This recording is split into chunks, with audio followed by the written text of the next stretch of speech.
ये जो क्वेश्चन आपको दिखाई दे रहा है ना, ऐसा जो क्वेश्चन है बोर्ड एग्ज़ाम में 1 नंबर का या फिर 2 नंबर का या 3 नंबर का पूछा जा सकता है। ठीक है, यदि ऑप्शन में ऐसे आता है तो ये 1 नंबर का पूछा जाएगा, 1 नंबर का आएगा ये ऐसे ऑप्शन में आएगा। तो यदि ऑप्शन हटा दिए जाए इसके तो ये 2 या 3 नंबर का बन जाएगा आराम से, क्योंकि इस लेवल का क्वेश्चन है ये। ठीक है, तो ऐसे क्वेश्चन 1 नंबर में भी आ सकते हैं, 2 या 3 नंबर में भी आ सकते हैं। यदि ऑप्शन को हटा देंगे तो ये 2 या 3 नंबर का क्वेश्चन आराम से बन जाएगा। ठीक है, तो सबसे पहले इसको सोल्व करते हैं। तो देखो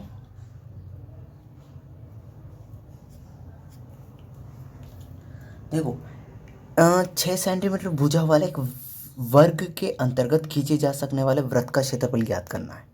देखो वर्ग क्या होता है, जिसकी चारों भुजाएं क्या होती है, बराबर होती। तो अपन को 6 सेंटीमीटर भुजा वाला एक वर्ग दिया गया है। तो देखो मैंने एक सबसे पहले वर्ग बना लिया है। हमें पता है कि वर्ग की जो सारी भुजाएं होती है ना वो बराबर होती है। तो ऐसे वर्ग बनाना है अपनों को जिसकी सारी भुजाएं क्या हो, बराबर हो। तो देखो मैंने एक वर्ग बना लिया। इसकी ये वाली भुजा 6 सेंटीमीटर है, ये वाली भुजा भी 6 सेंटीमीटर है, ये वाली भी और ये वाली भी। क्योंकि हमें पता है कि जो वर्ग होता है ना उसकी सारी जो भुजाएं होती है वो क्या होती है, बराबर होती है। ठीक है, अब इस वर्ग के अंतर्गत एक वृत्त खींचा जाता है, एक वृत्त बनाया जाता है। देखो एक मैंने ऐसा करो एक वृत्त बना लिया। ठीक है ना, देखो अच्छे से बनाना है। ये एक मैंने क्या किया, वृत्त बना लिया।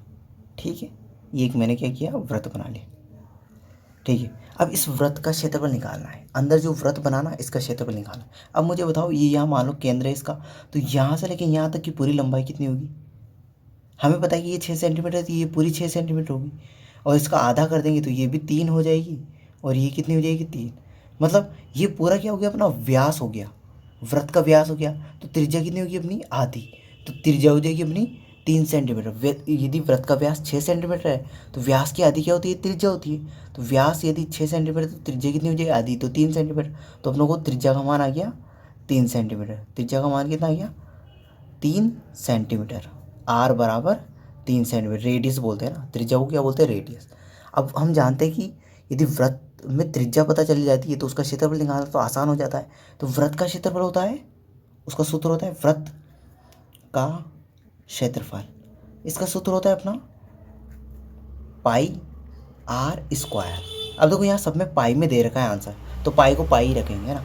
तो मैंने देखो पाई को पाई ही रखा, और आर का मान रख दिया मैंने 3, क्योंकि आर स्क्वायर है तो 3 गुणा 3, मतलब आर स्क्वायर मतलब जैसे आर की जगह 3 है तो 3 गुणा 3। ठीक है, अब देखो 3 को 3 से गुणा कर दो 9, तो ये आ जाएगा 9 पाई सेंटीमीटर स्क्वायर। तो देख लो कौन सा ऑप्शन सही है, आपको कौन सा ऑप्शन लग रहा है जो सही होगा। तो ऑप्शन नंबर डी अपना राइट आंसर है। ठीक है, तो ऐसे क्वेश्चन 1 नंबर में यदि ऑप्शन में आते हैं तो 1 नंबर पूछे जा सकते हैं, यदि बिना ऑप्शन के आएंगे तो 2 या 3 नंबर के पूछे जा सकते हैं। ठीक है ना, तो इन क्वेश्चन को सोल्व करने का बेसिकली सिंपल फंडा होता है कि आपको थोड़ा सा हर एक चीज़ के बारे में नॉलेज होना चाहिए। जैसे इसमें दे रखा है वर्ग, तो आपको इस वर्ग के बारे में पता होना चाहिए कि वर्ग क्या होता है।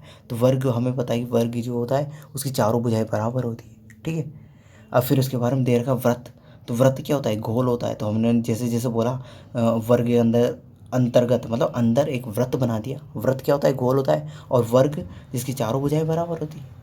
तो थोड़ा सा आपको ऐसा नॉलेज रहेगा ना हर एक चीज़ के बारे में, तो आप सिंपली हर एक चीज़ आसानी से कर पाओगे। ठीक है ना, तो ये धीरे धीरे डेवलप होगा। ऐसे एकदम सारी चीज़ें डेवलप नहीं होती, सीखने से डेवलप होता है ना। तो धीरे धीरे आप हर एक चीज़ के बारे में सीखेंगे, हर एक उसकी प्रॉपर्टी के बारे में सीखेंगे कि उसकी क्या लाभ है या क्या उसकी चीज़ें होती है जो अपन को यूज़ आएगी, काम आएगी सवाल को करने में। तो आप धीरे धीरे अच्छे से हर एक क्वेश्चन को कर पाएंगे। ठीक है ना, तो इस वीडियो के लिए इतना ही है। आई होप ये वीडियो आपको पसंद आएगी। ऐसे क्वेश्चन थोड़े थोड़े करने लग गए होंगे आप। तो 1 नंबर में बोर्ड एग्जाम में ऐसे क्वेश्चन पूछा जा सकता है, इंपॉर्टेंट है, 1 नंबर का क्वेश्चन है ये। ठीक है ना, तो इस वीडियो के लिए इतना ही, थैंक यू।